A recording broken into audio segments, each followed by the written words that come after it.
नारायण नमस्कृत्य नरं चैव नरोत्तमं देवीं सरस्वती व्यासं ततो जयमुदीरयेत्।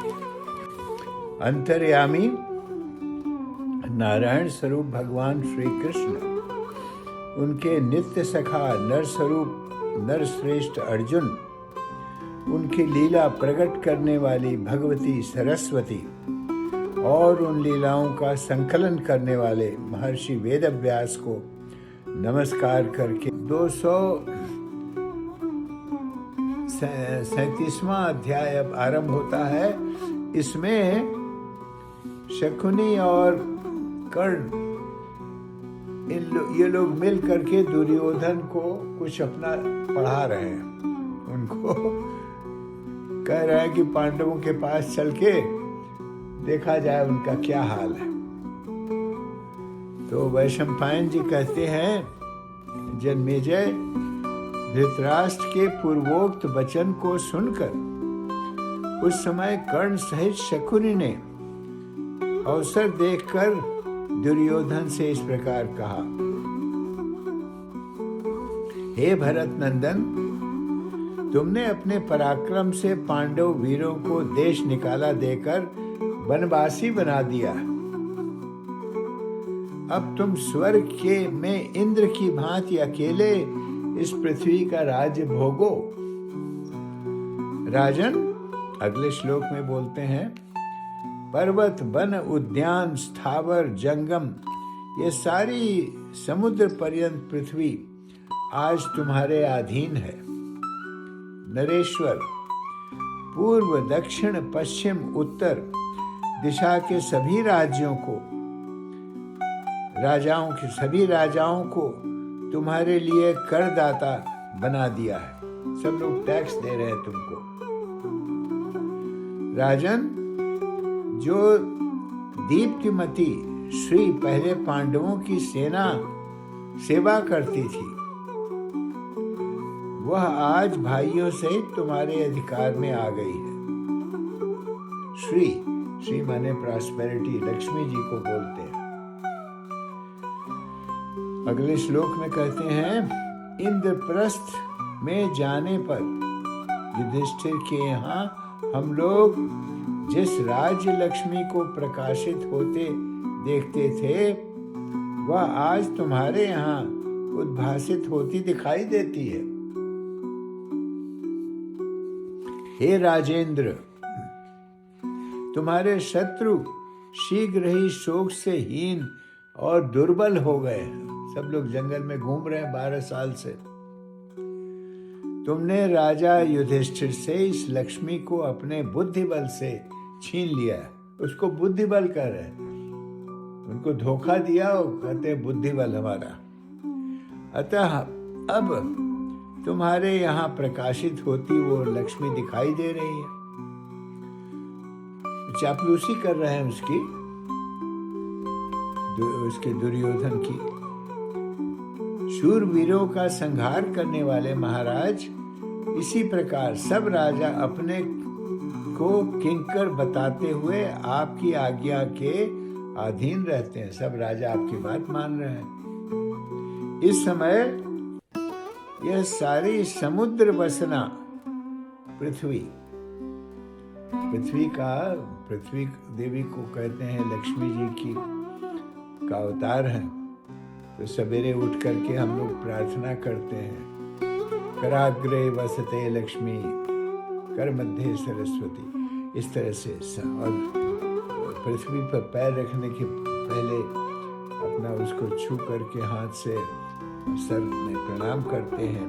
समुद्र वसने देवी पर्वतस्तन मंडले विष्णु पत्नी नमस्तुभ्यं पादो स्पर्श समस्त में।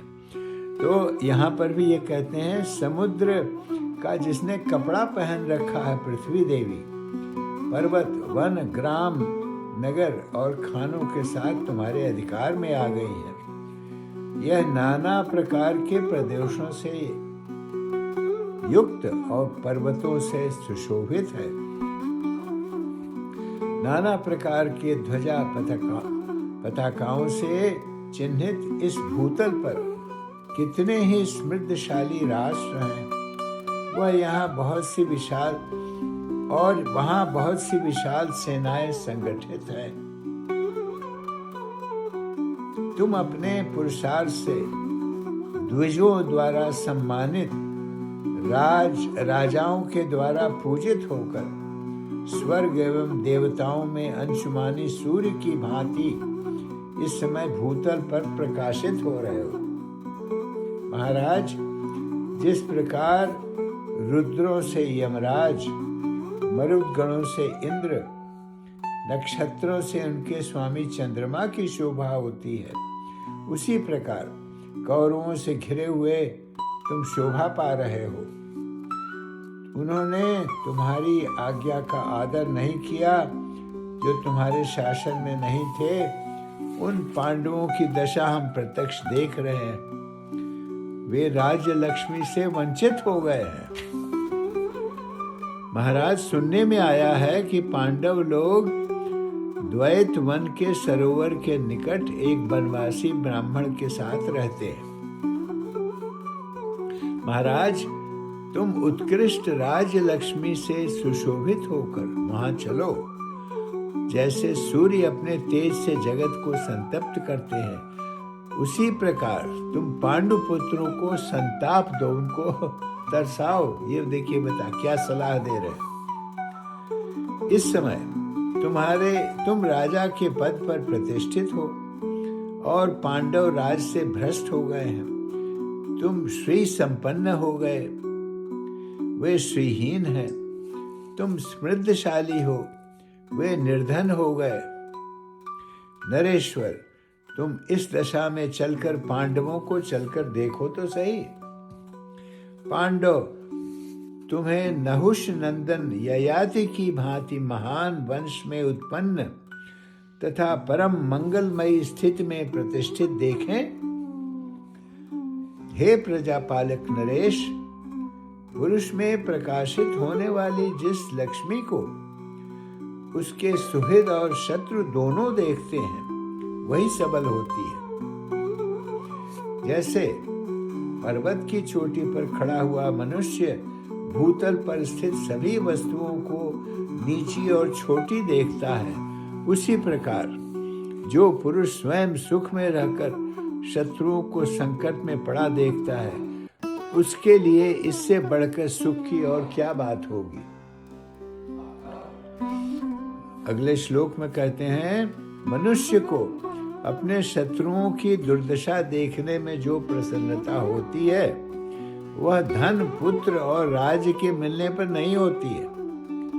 हम लोगों में से जो भी स्वयं सिद्ध मनोरथ होकर आश्रम में अर्जुन को वत्कल और मृगशाला पहने देखेगा, उसे कौन सा सुख नहीं मिलेगा। कहते बड़ा मजा आएगा उसको जंगल में देखने में। चलिए, तुम्हारी रानियां सुंदर साड़ियां पहनकर चलें, वन में बतकल और मृग चर्म से लपेटकर दुख में डूबी ध्रुपद कुमारी कृष्णा को देखें, और द्रौपदी भी इन्हें देखकर बार बार संताप करे। उनको जलाने के लिए ये सब सलाह दे रहे हैं। वे धन से वंचित हुए, अपनी आत्मा और जीवन की निंदा करें, उसे बार बार धिक्कारें। सभा में उनके साथ जो बर्ताव किया गया था, उससे उनके हृदय में कितना दुख नहीं हुआ होगा, जितना तुम्हारी रानियों को वस्त्र आभूषणों से विभूषित देखकर हो सकता है। वैशंपायन जी कहते हैं अंतिम श्लोक में इस अध्याय के, हे जन्मेजय, शकुनी और कर्ण दोनों राजा दुर्योधन से ऐसा कहकर अपनी बात पूरी होने पर चुप हो गए। और यहाँ पर 237वां अध्याय पूरा हुआ। अब हम लोग आरती करेंगे। हरि ओम।